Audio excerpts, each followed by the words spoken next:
So dealing with in-laws and extended family isn't always easy, but it doesn't have to be a battle. Yeah. Right? By setting up some boundaries and finding common ground and approaching situations with kindness, you can turn tricky dynamics into opportunities for connection. So true.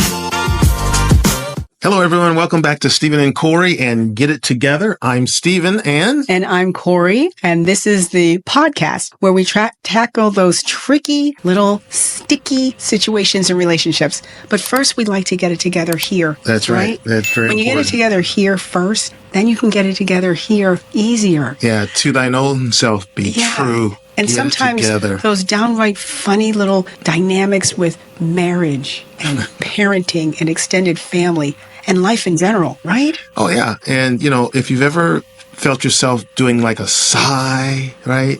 Or said, why is my mother-in-law like this?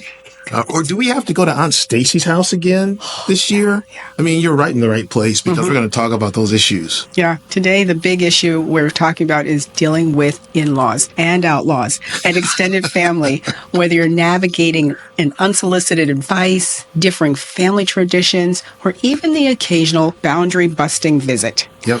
We've got you covered. Just to know, we've got you covered. And by the end of this episode, you'll have actionable tips, a few takeaways, and maybe some laughs, even a fresh perspective on those family dynamics and those members who drive you a little crazy. So you know what we're going to do? We're going to dive in.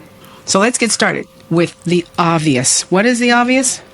Why are in-law relationships so complicated?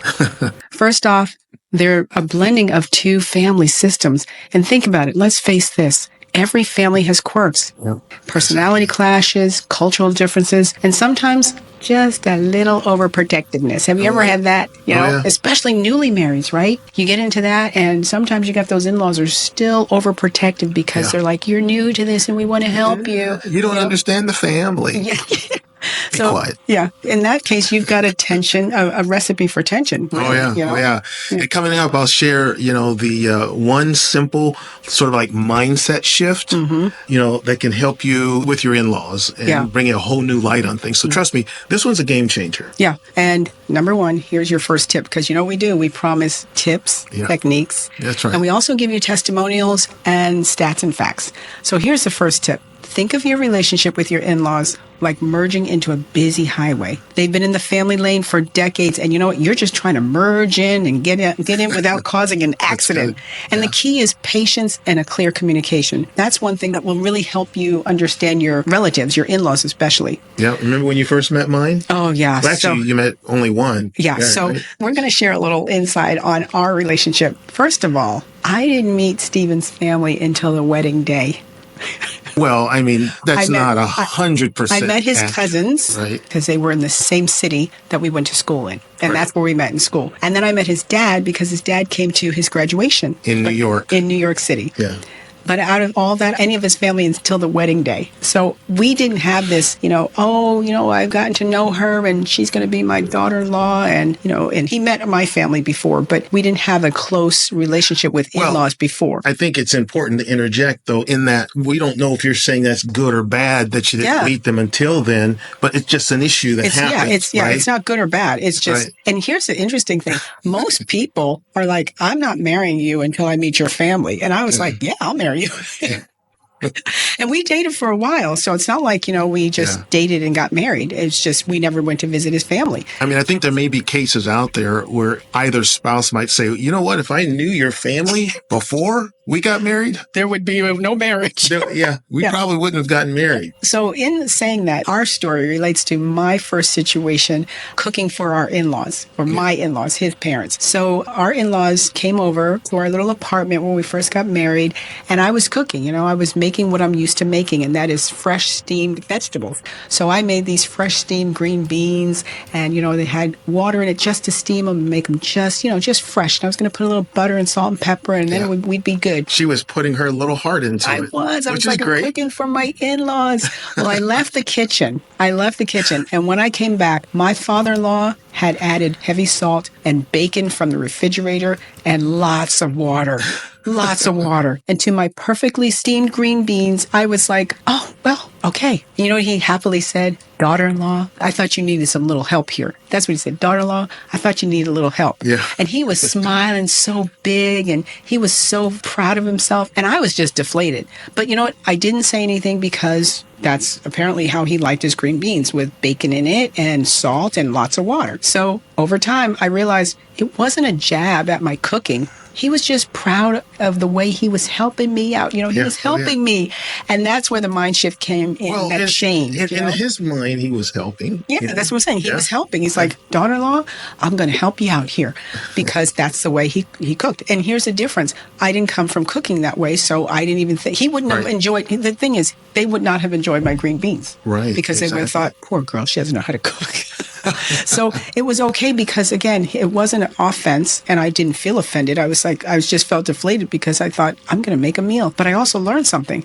I learned the takeaway of, here it is. Try seeing in-laws' actions as love and not control. Often their intentions are not to disconnect, it's to connect with you, even if it doesn't feel that way. Yep. They really wanted to connect with me. Yeah, I think that's a really good point. And let's get into the nitty-gritty, though. The common challenges that people face with in-laws. It's unsolicited advice, or how about unannounced visit? Oh, okay? Yeah. Again, if you've got kids that are married and you want to visit them, it's probably better that you not just barge in or maybe even surprise them, especially if you're driving to see them and you're going out of town to see them. They may not even be home. That's another story we have.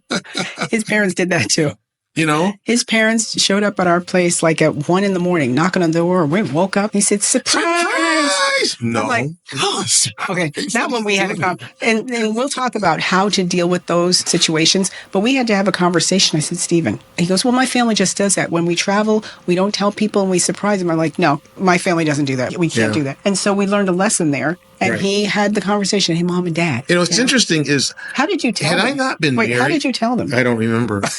But I was going to just say this. Had I not been married to Corey at that time, that would have been fine. Let's say I was there and I was all by myself. It would have been fine because that's a natural thing in our family. You know? Yeah, that's true. But, you know, these unannounced visits, just, I don't think it's good. Be interesting to see what you guys think. Anyway, my personal favorite... What's your personal favorite? Is the family member who insists on doing things their way, whether it's like how you parent or, you know, how you cook or even, you know, how you fold your laundry. Sometimes they just want to control everything. Yeah. And, you know, it can be a bit of emotional break there. I mean, think about it. You're married to somebody and you don't want to deflate their family, but you've got to break off and have a conversation. So in a bit, we'll share our 3 go-to scripts for handling unsolicited advice without starting World War III, because, you know, you're going to want to write these down. Absolutely. There's a few pain points that you want to talk about. So get your pencil and paper, write these down. You want to talk together about these. Number 1, unsolicited advice, from how to raise your kids to how to decorate your house, the opinions that can be overwhelming, and then conflicting traditions. Think about that. Unsolicited advice, people who are just going to tell you what they feel without asking you, do you want to know how I feel about this? Or do you know what I think about what you do here? And then those traditions, those conflicting traditions that can happen. Right. That happens usually around holidays and, you know, certain things that families do that you might not be accustomed to. And it can feel like a tug of war during the holidays when families get together for Thanksgiving or Christmas dinners in the year. You just have to discuss those. Yep. Where are we going to go this year for Christmas? Where are we going to go for Thanksgiving? Where are we going to go for Hanukkah? That's right. Where are we going to go for plan. Easter? Right. All these things matter. 4th of July. There's a lot of families who have we used to have family reunions on 4th of July. Right. And so we knew with our family, we were going to go to my side of the family for 4th of July. And 4th of July is my grandmother's birthday. So that was really special for us. That was a big deal. It was a big deal. And so that was not something that his parents would say, are you guys going to come over 4th of July?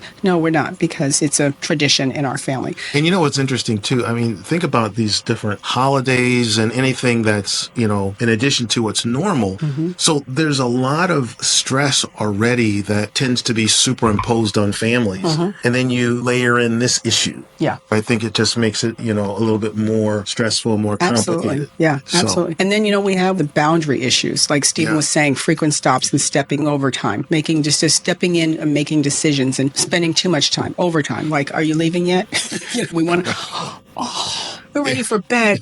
Okay, well, I'll lock up behind me. No, don't do that. Just go. So, overstepping boundaries or, too much involvement can lead to tension. And that's one thing that you don't need in a marriage relationship, especially when you're new in the marriage, because it will last. If you don't correct those things, it will just drag through your marriage. Oh, yeah, absolutely. So anyway, here's one of our followers' stories. Says one of my in-laws announced actually that they were hosting a Christmas party at their house, right? So they showed up, with decorations and a ham and No, I remember this. They were going to host Christmas at the people's home. Like this someone was going to offer their home to... Yeah, and so the family said, okay, that's okay. They said, okay, you're going to have Christmas at your home. We'll come and help. And they brought in the decorations, they brought in the ham, they brought in the tree. It was crazy, So it was kind of like they offered someone else a space so that they actually could come in and take control. Yeah, and it was like living in a Hallmark movie, except, you know what? They weren't the star.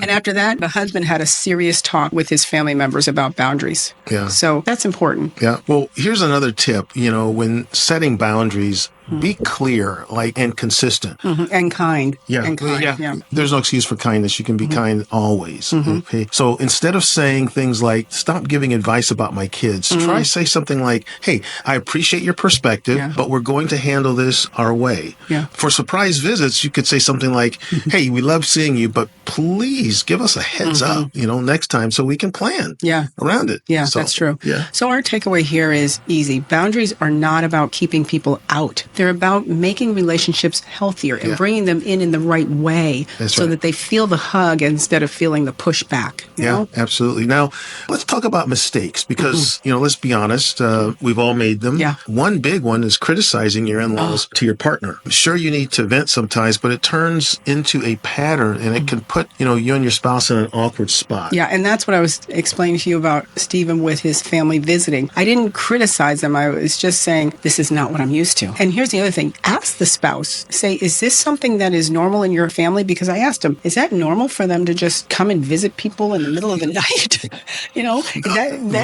Late night, yeah, like 1 o'clock, early 12 morning. o'clock, yeah.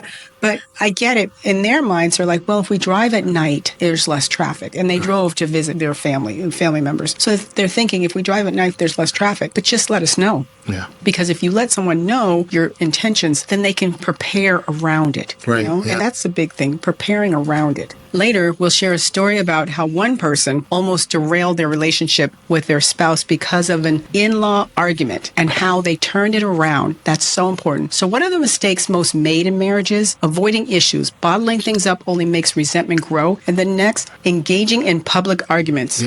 Yeah. Disagreeing in front of extended family. That's an ideal situation for popcorn. What's going on with them? Yeah. And that creates such awkwardness for everyone. So letting in-laws influence marital decisions, it's important to present a united front with your spouse. Always. Yeah. Can anyone relate to this story? Ready for this one? One time I got so frustrated with now this isn't my story. One time I got so frustrated with my mother-in-law that I ranted about it to my partner for an hour. And the next day, my partner accidentally let it slip. So that's what we're just telling you. Don't do that. Okay. Yeah. This is an example from one of our viewers. And she also said, let's just say it did not go well.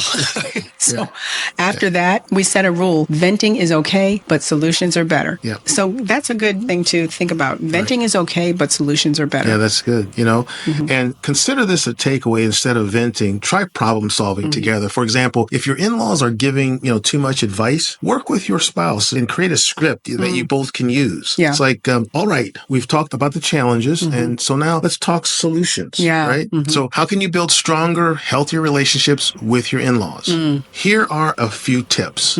Consider these 3 ways to improve your in-law relationships. Find common ground. Yeah. Okay. Ask about their hobbies or traditions. Showing interest goes a long way. Yeah. And involve them, right, in small ways. Invite them to a family activity or ask for advice on something small. Yeah. It makes them feel valued without overstepping. Remember that. Yeah. And the next step, boundaries together. Make sure you and your spouse are aligned before addressing any issues with extended family. That's so important. Exactly. So here is a tip in action story. Here's one. One year, I asked my father-in-law to teach me, ready, his famous barbecue recipe. He was thrilled. And for the first time, we spent a day bonding instead of arguing. Now it's our recipe. Yeah. And it's become a family tradition for them. So the takeaway there is small gestures of inclusion can transform a relationship. Yes. It wasn't that big of a deal. You know? Yeah. It's really interesting. So here's some stats and facts for you. Did you know a recent survey found that the top thing Americans argue about with their in-laws is politics?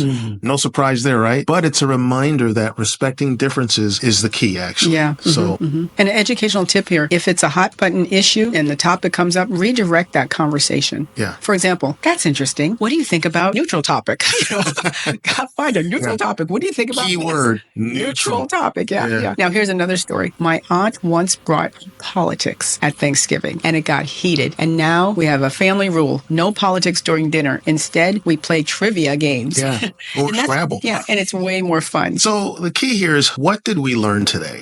Right? So dealing with in-laws and extended family isn't always easy, but it doesn't have to be a battle. Yeah. Right? By setting up some boundaries and finding common ground and approaching situations with kindness, you know, you can turn tricky dynamics into opportunities for connection. So true. So we covered number 1, why the relationships are tricky. Number 2, common pain points. Number 3, mistakes to avoid. And number 4, actionable steps to make things better. So if you enjoyed this episode, share it with others. Share it with a friend or leave a review. And you know, it helps more people find the show. Absolutely. And if you have a funny or frustrating situation in-law story, connect with us at Stephen and Corey on Facebook and YouTube. That's right. We just might share it in one of our shows in a future episode. Exactly. So remember to like, subscribe, give comments, all on social media. Yes. Facebook, LinkedIn. Yes. And follow us on X and Instagram as well. Now, if you enjoy listening to your podcast, then follow us on Spotify at Get It Together, our show name. Thank you for watching this episode. And until next time, remember to get it together.